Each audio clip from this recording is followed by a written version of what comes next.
I do want to start, though, Minnesota Vikings. Yep. So they, of course, win. And by the way, it's not just because that's our boss, Scott Shapiro's favorite team, but Scott, yeah, baby, that's right. Yeah.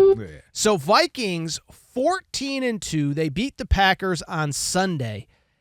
It sets up this win, and you get the number 1 seed scenario with the Detroit Lions in Week 18 next Sunday night. It has already been announced as the Sunday night game. Yep. Obviously, Detroit plays this evening on Monday Night Football, but independent of what happens in the Detroit game, the flashing is getting to be in a good way, but I like it. I like it. It's not bothering me. But no, so it sets up a win, and you get the 1 seed. You get home field advantage. You get that first-round bye. And I think it's been such an interesting story, not just because it's the Minnesota Vikings, not just because of whatever, but because this Sam Darnold thing, Kerry, to me, is one of the most unique stories that I think that we've ever seen. And let me just kind of quickly lay it out. It's not just the redemption story itself. It's not just that he's a former top 3 pick. It didn't work out. Mm-hmm. But let's keep in mind, first of all, had 2 or 3 stops. It was, listen, you're a former Jet. It wasn't just the Jets. Yeah. He was a starter in Carolina. Yep. Did not work out. Played in San Francisco last year as a backup, whatever. But he comes there. He comes to Minnesota. He has so much success, but here's the interesting part. This isn't a guy at the tail end of his career. This is a guy that is 27 years old, just now entering his prime, and he plays for a team that has young talent all over the field, but also a team that just drafted a quarterback in the first round. He's on a 1-year, $10 million deal right now. Yep. The assumption, of course, was he was going to back up J.J. McCarthy, be a mentor. Now he's playing at, I wouldn't quite call it an MVP level. I think he's in that next tier below. Yep. But he's playing so well, and it just sets up such a fascinating scenario for the Minnesota Vikings going forward. It is. But it isn't a conundrum. And I think a lot of people have that type of mindset, right? Like, you can't have 2 good quarterbacks on your roster. And I think you can, and I think you should. I don't think you should go into any season saying we're going to sacrifice the quarterback position for anything else, right? And so the fact that they lucked up and got a motivated Sam Darnold with great coaching, with KOC, with Kevin O'Connell, who was a teammate of mine in New York, so I know him well. Sharp guy? Very sharp guy, all from the beginning, right? And so I think the underlying thing here for me when I look at NFL quarterbacks and NFL players in general, even outside of what Minnesota's doing, is coaching matters. No doubt. And people get lost in the fray with that and like to call and label people bust or label people as not, competent NFL players, but they're there for a reason. And so if they get in the right system, the right scheme with the right guy in the leader position making those calls and getting them to play their best, you see what you can have in Sam Darnold. So you look at all the college stuff and him coming out and him possibly being the best quarterback in that draft, and obviously it didn't work out that way in New York, but you see those same characteristics. He has that. And so if you're able to, squeeze all the juice out of that orange, you can get a player like this. And so I'm excited to see what happens. And like I said, not to be super long-winded, but having 2 quarterbacks on your team that can win, that you think you can win with, is also a luxury. Yeah, one, I've never understood this argument that you have to. Now, it becomes a question of, are you going to pay Sam Darnold the money that he is going to want? So let's start there, because I agree with you. I think if you move in the direction, which the Minnesota Vikings almost certainly will, all reports are they're going to bring back Sam Darnold. Yeah. It doesn't mean you have to trade J.J. McCarthy. I mean, we see guys on rookie contracts that aren't good, that just don't play because they're not good enough. So it's like, it's not as though J.J. McCarthy is the guy making $40, $50 million. But I guess what interests me is that Sam Darnold, listen, we keep seeing this quarterback market reset itself. Now, I'm not saying he's going to get Dak Prescott $60 million a year money, but I mean, the going rate now is, 275, whatever it is, over 5 years, 45, 50, 55 million. And I guess what becomes interesting to me is just kind of straightforward as far as his contract is concerned, is like you look at Jordan Love. I believe it was 275 over 5 for Jordan Love, and that comes out to about 55 a year. Yep. And so I just bring it up. So first of all, let's just start there. Do you believe it was 220 over 4? So let me do some quick math there. I got my numbers mixed up there. So yeah, 55. So it ended up being the same amount over a different course of time. So I just bring it up because, first of all, I think it's a 2-pronged conversation. Is if you're the Minnesota Vikings, is that a number that you're willing to get to? But then beyond that, if you're the Vikings, low ball is not the right way to put it, but I do think this is a weird one, and this is why I think it's such a fascinating conversation, because you can go to Sam Darnold and say, you can go hit the market if you want, but you've played for bad teams. Yep. You've played in losing situations. A great situation, great coaching staff, obviously the weapons that you have headlined by Justin Jefferson.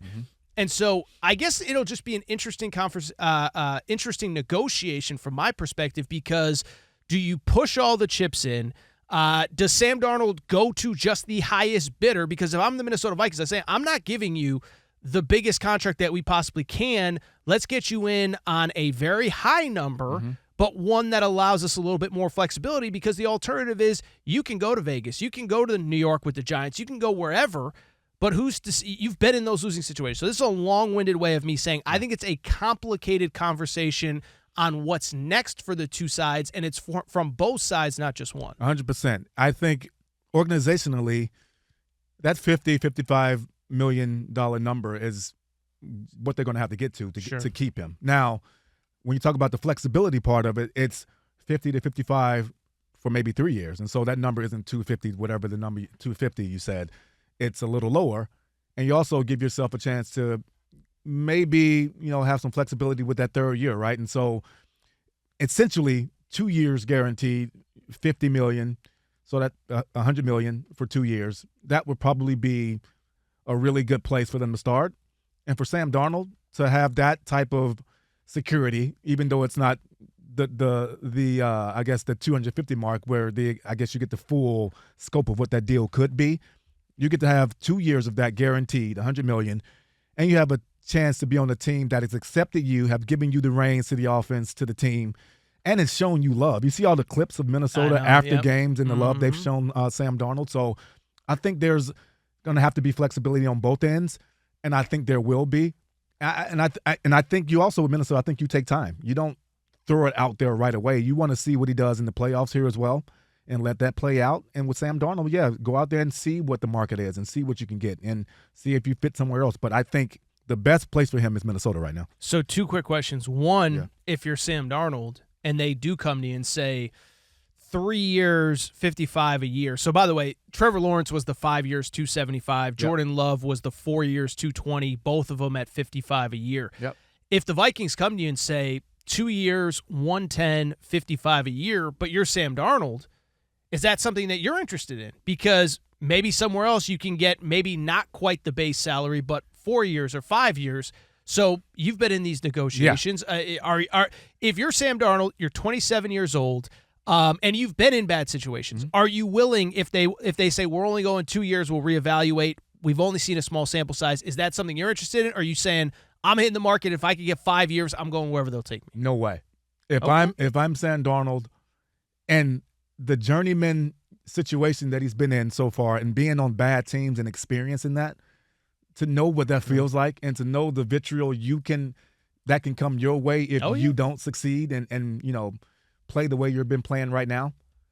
It's a no-brainer. You take the 2 years at 115 or whatever the number was you said, and be on a team where you feel the love, and that love is reciprocated.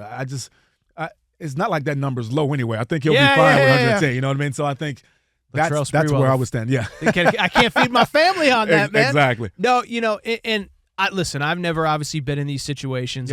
Believe it or not, I was never professional. You didn't play? No, you didn't play professionally? I mean, I didn't play professionally, but I bring it up because I am always amazed that there aren't more guys that don't go for the highest, that so many guys just take the highest possible dollar amount, and you just know it's going to be like we as fans, consumers, we could see, in like 2 years, that's going to be a disaster. Yeah. And it's like so many guys just take that highest possible amount of money.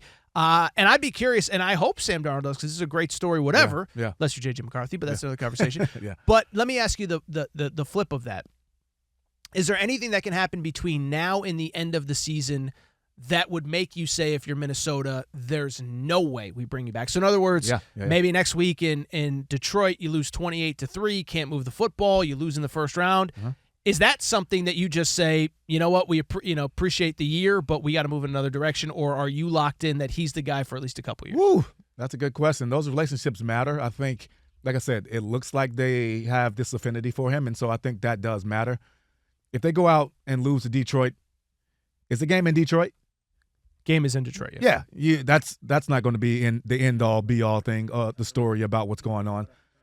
But if they don't come out and he lays, a horrific egg in that playoff game in the first round when they should be favored to win that game, that's a different issue. And so I think that's why you take your time. You're not doing any early end of the year extension type thing. As you see, that hasn't happened yet. You're going to wait and see if it plays out.